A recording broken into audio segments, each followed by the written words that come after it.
Quit the 9 to 5 with Ben Handler, getting you out of the rat race and into a career buying property. Welcome back and thanks for tuning in. I'm Ben's co-host, Alex Whitlock. Ben, great to see you. Awesome to be here again. How's things at the moment? Very, very good. Before I introduce our guest, Arjun Paliwal from InvestorKit, just some interesting things in terms of rhetoric from the Reserve Bank. So, interest rates are looking stable, might go down, might go up. So some interesting changes in terms of how things are looking this year. Yeah, definitely. I think sentiment overall is a lot more positive. Yeah. I think the people who were postponing buying decisions last year are like, okay, the world's not ending and they're getting back into the market now. So we're seeing a lot of good activity. So yeah, we're pumped for this year. You know me, I'm an optimist. I believe in buying property throughout. I think it's not about market cycles. It's about picking the right market. There's always a market, has good fundamental potential. So, it's about spotting that. And that brings me round to welcoming our guest today, Arjun Paliwal. His business is InvestorKit. Just reasonably recently completed your course. Arjun, welcome. Thank you for having me on, guys. And you're not a stranger to a podcast, because I know that on another of our podcast, sister podcast, which is SPI, that you were a guest on there with Philip Tarrant, who's the host of that. So yeah, that was right. It was a good experience. Yeah. So you've been an investor for a long time and you have a passion for property. What got you into investing in the first place? I think it was a mix of a few things. So one is that family side of things, where you see your parents, get into property. Being from New Zealand, my dad was a property investor over that way. But working in the banking industry for most of my career, I saw a lot of customer successes and a lot of the bad moments too. So you get intrigued, and that's what really sparked it all for me. Yeah, fantastic. So when did you buy your first property? It was 2015. At the age of 22, my wife, myself, mum, dad, we all came together.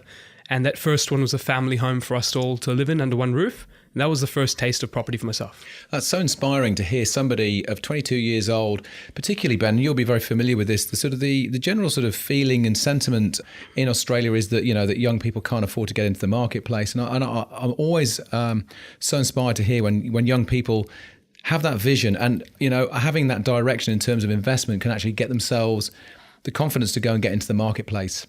Yeah, 100%. I think a lot of people are intimidated, feeling a bit vulnerable. They think it's, there's so much talk on first home buyer, which is quite negative around it's just too hard to get in. So I think a lot of people do postpone it for some time. Yeah, but it's great to see people like Arjun getting in that early stage. And I think, looking at, and we'll sort of have a look in a moment at Arjun's journey from the transition from investor to buyer's agent. But just to draw this to a point, one of the things that I have found through my relationship with buyer's agents over the years is that they understand how you can get into the property market with a fairly limited deposit, because, if like myself, you live in Sydney, you look at the Sydney average price, you say, $1 million to get into the property market. Well, a 10% deposit, $100,000 plus all the other costs on top, I'm out of the market. But buyer's agents, I think they have been so valuable for so many reasons, but helping would-be investors understand that there are properties elsewhere outside of maybe where you live that are there to be bought and accessible to people with all sorts of different incomes. Yeah, correct. And that's why I love Arjun's model so well. I mean, he's a rock star student. He's 6 months after the program. He signed up 9 clients last month. But further to what you were saying, Arjun buys outside of New South Wales and he diversifies and provides that ability for the client to move into different states. And I mean, Arjun, it's pretty amazing seeing what you've been doing. Like, how's it been going for you? Yeah, thank you. I think the whole journey of what you touched on then, Alex, as well, around buying across the country and looking at these opportunities. Firstly, from a sense of time, I can understand someone sitting in Sydney. They have their 9 to 5. They go home. They're probably tired. Family time comes up. And then maybe they open the laptop or the phone and they start talking about where they want to buy. So suddenly that time is just amplified to a very, very small amount. And then when you're thinking the country, you just can't go beyond your street or your suburb. Yeah. And so naturally, when my day is property, research property, and then I combine that with my own personal experience of buying across 4 states, I start to think differently and I start to present these solutions to customers that it doesn't always take that 100,000 or 200,000, and you can get started with less. So that's where it comes into that mix, Ben. So I've got a question for you, Arjun. You're a successful man. You understand property. You bought at 22. You've had a career in a major bank where you've been very, very successful.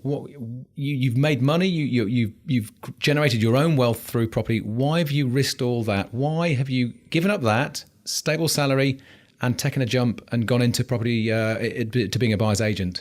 Yeah, so this actually doesn't start with my own realization. It helped with having a supportive partner on my side to actually really ingrain that thought in my mind about why this.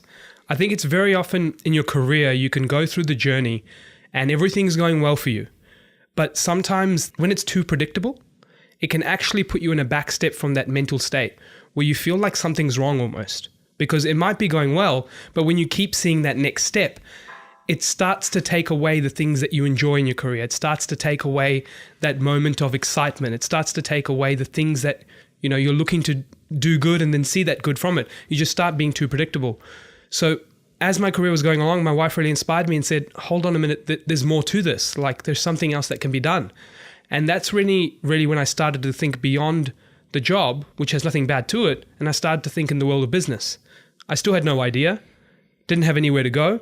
But fortunately, when I combined this hunger for going into business combined with the passive income and my wife's support, I was able to pull the plug on work. During that period, I was just using this time away from work. I believe it was March last year. Okay. March 1st, the last day, up until about May or June. I was only traveling, trying to tick off things in the bucket list, but actually the travel was more so to clear my mind so I could figure out what that next part of the journey looks like. Running into Ben, I'd known him from a, personal point from his business and just seeing the success that he'd had there.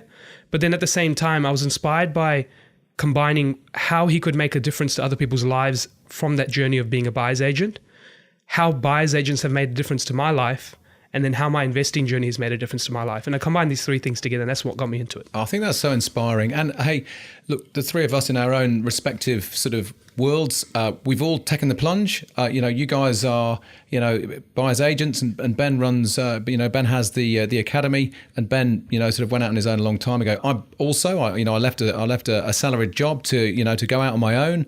As a sole trader, and I've built a business. But I think for a lot of people out there, we've taken the plunge in our own respective areas. But I think it is one of those things where it's very hard to cut the cord with a salary. And Ben, maybe you can give us a bit of insight for some of the people that you work with on your course. How do you help to show people that it is actually possible and it can be done? I think firstly, just for people seeing and getting visibility over people like Arjun and a lot of the success that a lot of the students have had, because let's all be honest, it's tough, pulling the cord, the uncertainty, the negative emotion, the fear, the uncertainty. I mean, it all comes up and it's tough. So I think when people can actually physically see something, like see someone transition out of their role, start a buyer's agent business, get some success, they start to feel more confidence. I always typically share success through other students. I think you've hit the nail on the head. And everything you've said there, these are all psychological barriers. They're not necessarily physical barriers. It's fear, and fear is a big blocker of I think achievement. So, and I think one of the great things about the support that you give your students is that it's not just about helping people make that decision to make a life change, but it's also giving them the structure, the roadmap, the blueprint to take an idea and a belief and a desire to help others achieve the success, if they're from a property background, to do the same things that they've done as an investor, but it's actually giving them the roadmap, as with Arjun, to actually build a business. Yeah, correct. I think at Cohen Handler, we had a relatively, medium-sized firm, 85 staff, and I was quite limited after a while seeing maybe only 25, 30 buyers agents being able to transform their lives through our systems and infrastructure and training, etc. So, I'm a lot more inspired now at a more scale, being able to see people like Arjun come out of other jobs and really transform their lives, really, turn that dream into a reality. And I think it's super inspiring just watching this stuff. Like Arjun's 6 months out of the program. He's a smart guy. He's, owns 8 properties. He's done very well, but now he's able to give back and share that knowledge of diversification over 4 states, to so many more customers now. I think it's amazing. Absolutely. Oh, Arjun, just come back to you. So really, really impressive stuff. You've come out of the blocks. You're clearly a man who backs himself. You've got the support of your wife, which is fantastic. So you graduated in, was it August last year? Yeah, so it would have been around August last year, 6 months before. Okay. I just finished the course, just about a month after business. So look, for people obviously are listening to this show because they have the aspiration to come out and do it for themselves. But I think giving some visibility to your journey would be of really great value. So just talk us through from August. What were the steps to sort of to winning your first clients and getting your first successes for them? I think it's always important to start with the people who know, like, and trust you. And what I learned from, Ben's course was there are people around you who've seen your journey from an investing point. They've seen your journey from the career transition, and they've even followed from a granular level more so because they're seeing you from each property, not just your whole journey overall.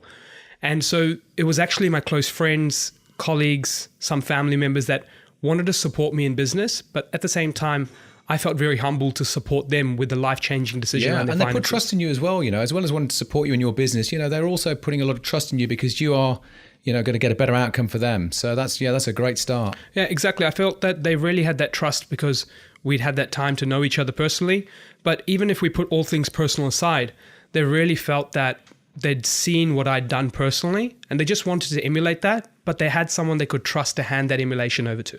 I think that's a really good point. So many people aspire to buying property. They know that there is really wonderful opportunities in property, not get rich quick, but just sustainable growth, good regular, cash flow coming from an investment property. But I think people, have that healthy level of fear and concern about making a bad decision.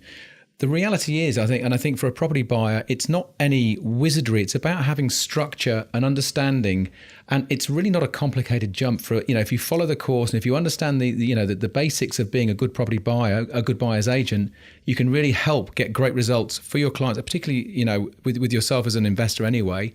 So what do you think are the key things that people would get from your course to help them make that transition and get great outcomes and for friends and for new clients? Yeah, it's interesting what you're saying in regards to the work itself. It's not rocket science. Let's be honest. We're not creating new technologies. We're not trying to cure brain cancer. We are facilitating a transaction. Yes, we need to understand what a property's worth and we need to be good at negotiating, etc. And there's skills that can be cultivated relatively quickly. There's so much data available online now that I actually think it's a bit overwhelming about what to look for in terms of which data source to rely on now because there's so much information. So answering the question, the three hardest areas, I think, of the role, getting clients, consistently getting clients. Once you exhaust your inner circle, your family, your friends, your colleagues, the third hardest area is signing up clients. Because if you wake up in the morning thinking you're going to sell a property, you'll get a real estate agent, or you'll think of, I need to get a real estate agent.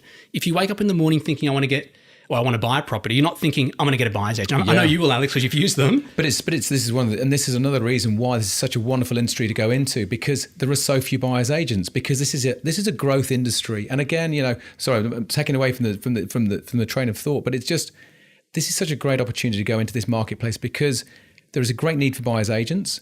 There are so few of them out there. There's several hundred, but compared to real estate agents where there are 80,000 of them, this is a real opportunity. So I think, in terms of just back to your point, sort of making that bridging that gap from immediate friends and family and people who are close is, sort of understanding through doing your course how to really start to get traction with new customers and then to get them to sign up and to join up and to go along and make a purchase with you as an agent. Yeah, that's it. And so someone like Arjun, for example, really successful, bought a lot of property himself.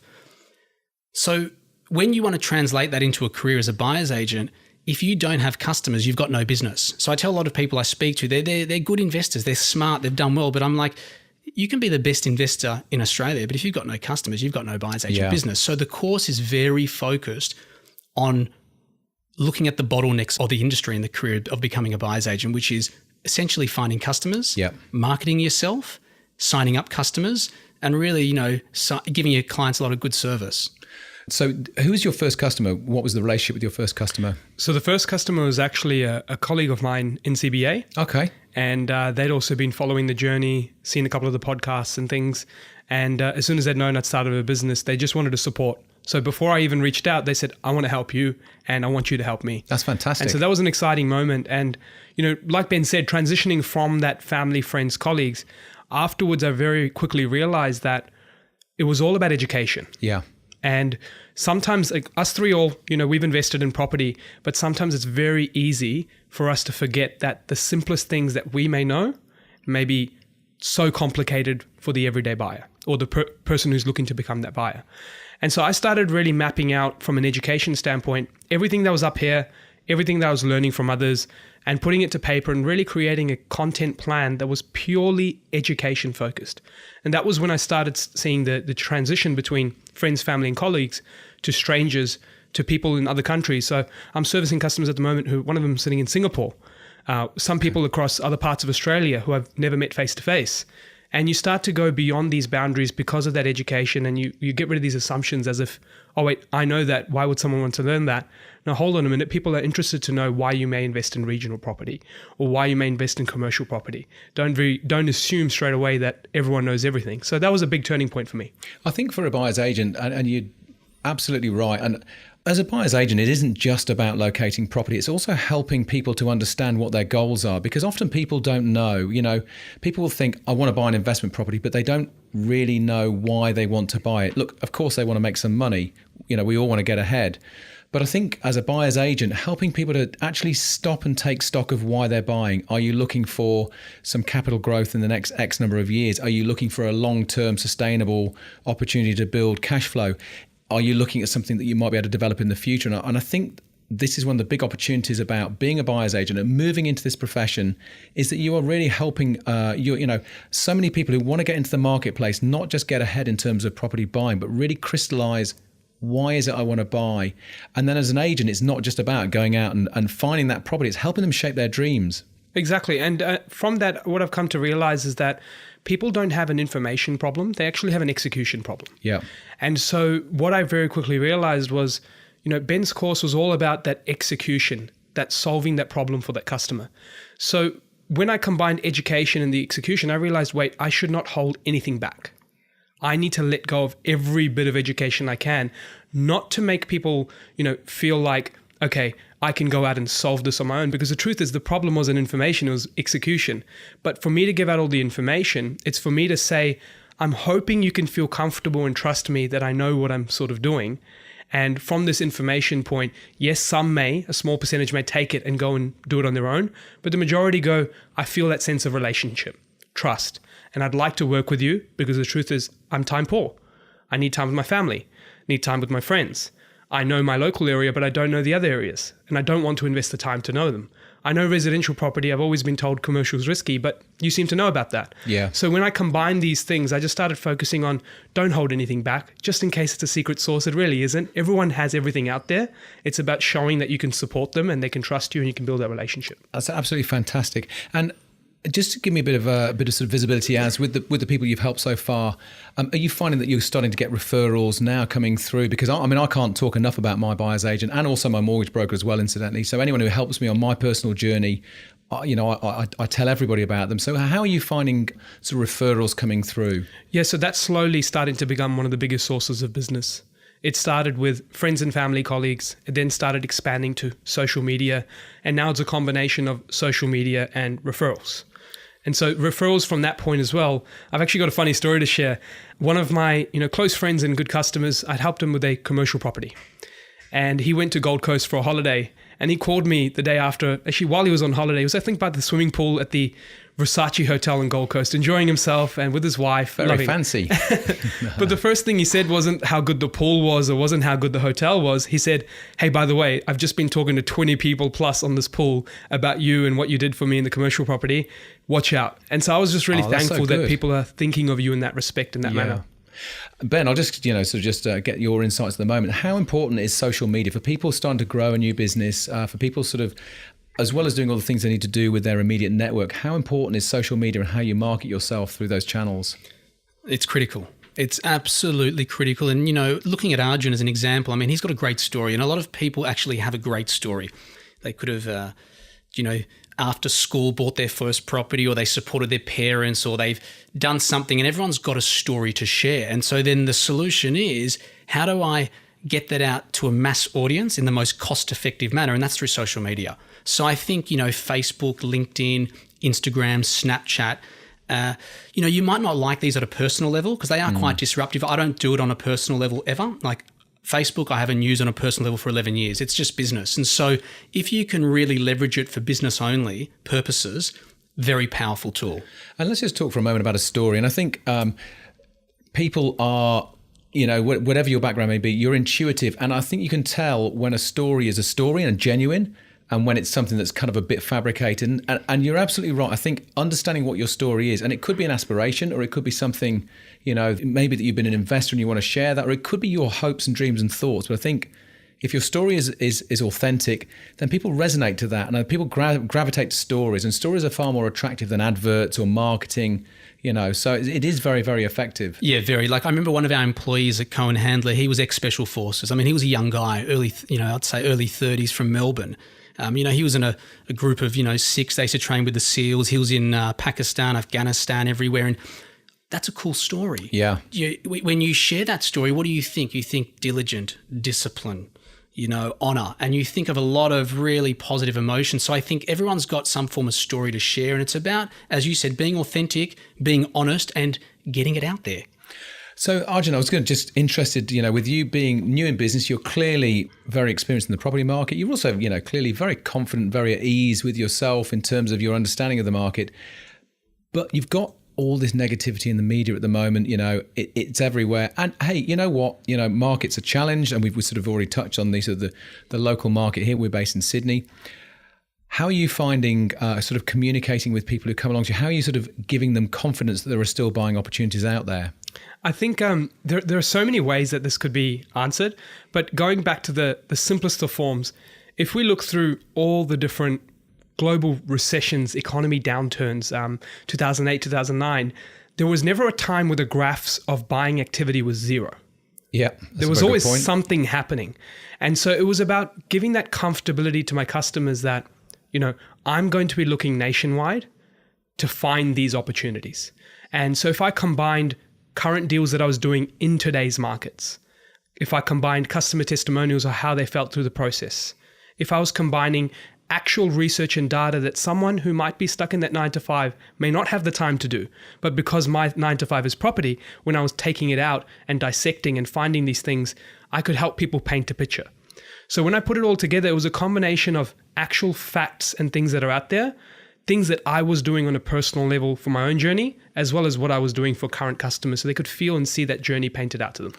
Property is such a talking point in Australia. Aussies love property. I mean, I spent 5 years in Hong Kong, and I tell you now, the Chinese love it as well. And I've got such a passion for property, but I think the great opportunity by making the transition into, if you're thinking about looking at building your own business, if you have an attraction to property and the opportunities that can create for people, I think that this is a wonderful opportunity because it's a talking point. It doesn't matter where the market is, locally, nationally, it's a talking point. And I think there's a hunger from Australians to talk about the market and to understand. And you've got different kinds of people, Ben. You've got people who are investors and they love to talk about their experiences, or you've got people who would like to be investors and want to understand. So, for yourself and being in your business and being able to give information and help shine a light on the fact that you can invest at any time, and helping to shape not so much about should I invest or shouldn't I invest, but why am I investing and where am I investing? Exactly. I don't think anyone said, unless they were doing a particular development deal with an exit strategy around it,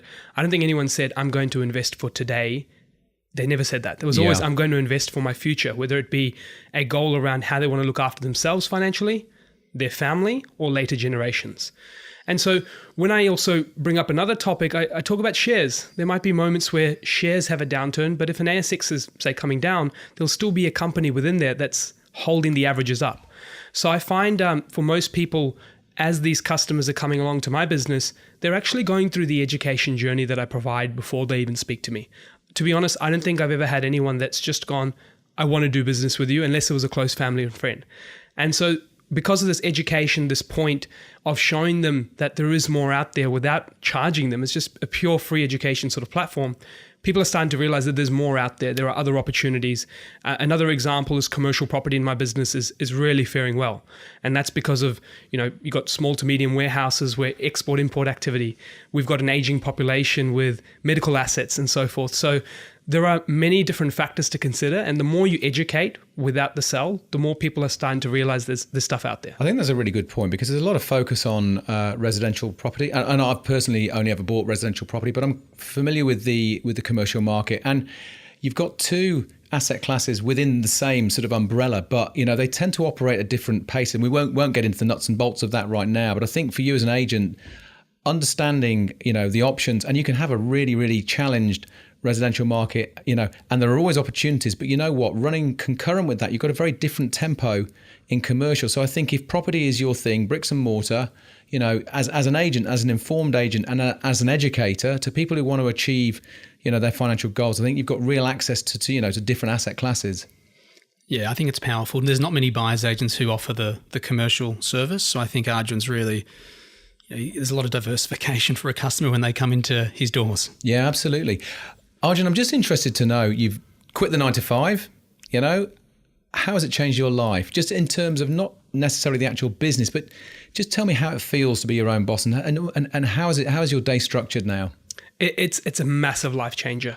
Before even coming towards the day, actually what you think is possible after doing that has completely changed. I used to have aspirations of, climbing up the corporate ladder and then, hoping to do some good with some of the finances that were growing. And now I've transformed this goal into one day I want to open up my own foundation. So, just the thinking starts to change when you get into business because there usually isn't a roof above it. There is no level to climb. It starts to transform into how many people you help, how much value you provide. It just comes back around. And then what you choose to do with that value, it starts to change that. And so taking these bigger parts, I then go into the smaller parts of my day-to-day, my time with family. I've never spent more time than I have with my parents than I am now. And that's actually a blessing as well because, my family has some health issues and being able to be around my mother and my dad who's, of age as well, these sort of things are life-changing. And so having that experience and being in there with them is a new feeling to me. Got flexibility. There are so many things. I can talk all day. I'm so passionate about business. I'm looking at you two guys, young men. I have grey hair, but I jumped into. Look, I took the plunge when I was in my 30s. I was very fortunate to have a really solid, trustworthy, capable business partner in Phil Tarrant. But you know what? I took the plunge, and life changes. Look, I still get up and I work hard. You know what? I work for my particular role in media. I work more hours maybe than I did do when I was a salaried person. But I do it because I want to do that. I dictate how hard I work and how many hours I put in. But my whole outlook on life has changed. My whole belief in terms of what's possible for me, myself, in terms of, what I can achieve. I'm 51 years old now, and I've never felt more open and I'm optimistic about my future and and the impact I can have on people around me. So I think it's really important not just to think about giving up the 9 to 5, maybe earning a bit more money, but I think there are real deeper reasons that you only understand once you've actually made that plunge. We all know because we've done it.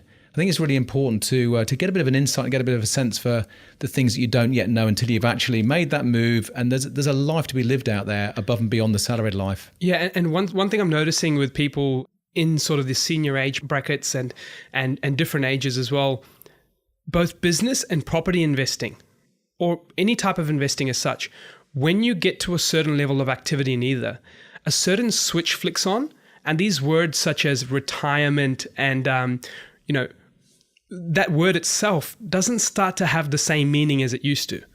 And so what I'm realizing now is actually also changed something I say in my business. I actually don't use the word retirement in my business. I use freedom of choice. Because as people start to increase investments or increase their success in business, you start to have this switch flicked on in your head and you can't turn off. And it's not a bad thing, but I mean, that can't turn off starts to go towards the differences you can make for others, the differences you've made yourself. How can you amplify that? And so you can't imagine a life where everything turns off, you're sitting at a beach and it's just done. You constantly think of adding value. So the word retirement has taken a whole new meaning to me since I've jumped into business, since I've jumped into property. And that's a big part as well of the journey. Arjun, your story is inspiring. It's been an absolute pleasure talking to you. Look, before we wrap up, Ben, how do people get in touch with you? What's the sort of the process in terms of getting onto and doing the course? Yeah, the most simplest way is visiting the website, which is www.buyersagentinstitute.com.au. And once you go there, you can then reach out to me. It's been a pleasure talking to you, Ben. Great catching up as always. Thank you. Don't forget, look, check out the other podcasts. There's a whole host of stuff there to help you understand how you can quit the 9 to 5. Do get in touch with Ben. If you want to find out how you can change your life and make the move into becoming a buyer's agent, he's there and keen to speak to you. Thanks for tuning in. We'll catch up with you next time.